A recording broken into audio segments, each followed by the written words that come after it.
వికాస్ వేదిక అధ్యక్షులు సాంబశివరావు గారితో మాట్లాడదాం. సాంబశివరావు గారు, 29న ఏర్పడబోయేటువంటి ఈ షష్టగ్రహ కూటమిని సైంటిస్టులు అలాగే హేతువాదులు ఎలా చూస్తున్నారు?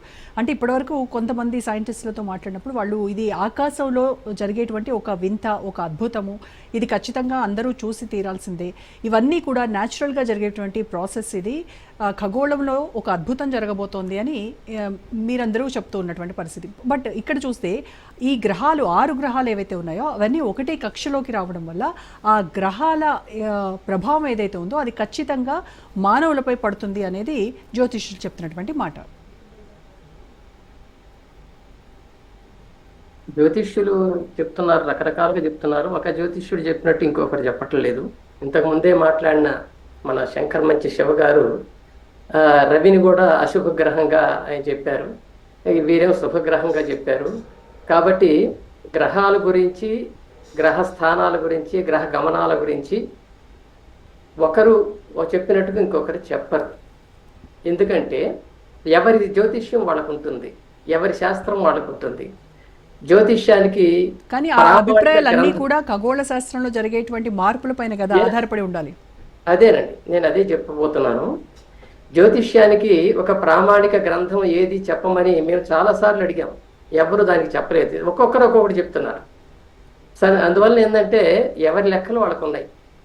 ఇక్కడ ప్రస్తుతం మనకి షష్టగ్రహ కూటమి అనేటువంటిది, దాని ప్రభావం ఏమిటి అనేటువంటిది ఇప్పుడు మన చర్చనీయాంశంగా పెట్టుకున్నాం కనుక మా ఉద్దేశంలో అయితే, మా అంటే నేను ఒక సైంటిఫిక్ యాటిట్యూడ్తో ఉన్నటువంటి వ్యక్తిగా మాట్లాడుతున్నాను. మా హేతువాదులు కానీ లేకుంటే శాస్త్రవేత్తలు కానీ శాస్త్రీయ అంటే సైన్స్ను నమ్మేటువంటి వ్యక్తులు ఎవరైనా సరే, ఇది ఇట్లాంటివి ప్రకృతిలో విశ్వంలో కామన్ గా జరిగేటువంటివి. వాటి ప్రభావం ఏది భూమి మీద ఉండదు. భూమి మీద, ముఖ్యంగా ప్రకృతి మీద, మనుషుల మీద ఉండదు. ఇప్పుడు సార్ ఇందాక చెప్పారు, శ్రీధర స్వామి గారు చెప్పారు, సూర్యుడు, చంద్రుడు వాటి ప్రభావాలు ఎట్లా ఉంటాయో గ్రహాల మీద కూడా, గ్రహాల ప్రభావం కూడా అలా ఉంటుందన్నారు. కానీ మనం ఇప్పుడు గుర్తించాల్సింది ఏంటంటే, సూర్యుడు, చంద్రుడు, వాళ్ళ యొక్క దూరాలను బట్టి, భూమికి ఉన్నటువంటి దూరాలను బట్టి వాళ్ళ వెలుగును ప్రసరింపజేస్తున్నారు.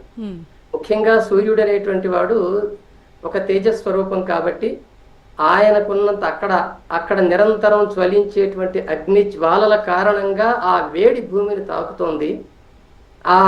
దానికి ఉన్న దూరాన్ని బట్టి. అదే మనం విశ్వంలో ఇంకా కొంత దూరానికి వెళితే ఆ వేడి అంతగా ఉండదు, చాలా తగ్గిపోతూ ఉంటుంది.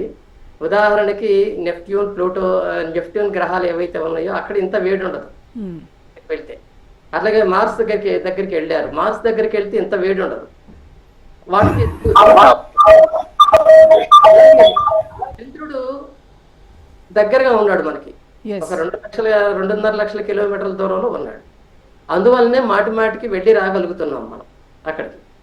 అది జ్యోతిష్యం ప్రకారం చూసినప్పుడు వాళ్ళు ఒక గ్రహం కింద ఆ రోజుల్లో లెక్క వేయచ్చు, కానీ దానికి గ్రహ లక్షణాలు లేవు, ఉపగ్రహం అది. కాబట్టి భూమికి చంద్రుడికి ఉన్న దూరాన్ని బట్టి సూర్యుని యొక్క కాంతిని ప్రతిఫలింపజేయటం వల్ల మనకి ఆ చంద్రుడి కాంతి చల్లగా ఉండటం, తెల్లగా ఉండటం ఇవన్నీ జరుగుతున్నాయి. అదే సూర్యుడి కాంతి భగభగ మండుతూ ఉండటం వల్ల, హీలియంతో హైడ్రోజన్తో అక్కడ వాయువులు మండటం వల్ల మనకి ఆ వేడి వస్తూ ఉంది.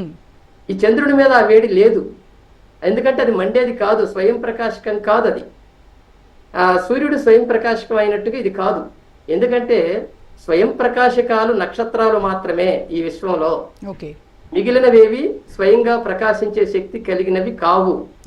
కాబట్టి ఈ గ్రహాలు ఏవైతే వారు చెప్తున్నారో, వారు చెప్పేటువంటి నవగ్రహాల లెక్కే తప్పు. ఆ గ్రహాలు ఏవైతే చెప్తున్నారో ఆ గ్రహాలకి వేటికి ఏ ఒక్కదానికి కూడా స్వయం ప్రకాశక శక్తి లేదు. అవి వాటికి గ్రావిటేషనల్ పవర్ ఉంటే, అంటే భూమి ఆకర్షణ శక్తి లాగా వాటికి కూడా ఒక ఆకర్షణ శక్తి ఉంటే చాలా పరిమితమైనటువంటి దూరం వరకే దాని ఆకర్షణ శక్తి ఉంటుంది. అక్కడి నుంచి ఇక్కడికి వచ్చేటువంటి వాటి ప్రభావం ఏమాత్రం ఉండదు.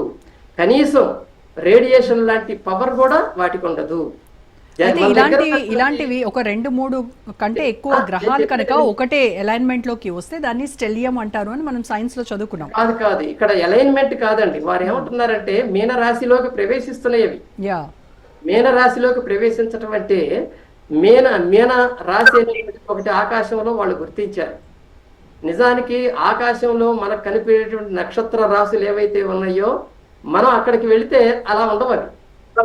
ఒక నక్షత్రానికి లెక్కలేని కాంతి సంవత్సరాల దూరం ఉంటుంది.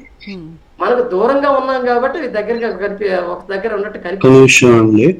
ఒక్క నిమిషం కాబట్టి ఇక్కడ అనంత్ శర్మ గారు మీరు దయచేసి మ్యూట్ లో ఉండండి. రాసులని మనం గణించడం అనేటువంటిదే, అంటే రాశి యొక్క లక్షణాలు గురించి చెప్పడంలోనే ఇక్కడ జ్యోతిష్యం పొరపాటు పడింది.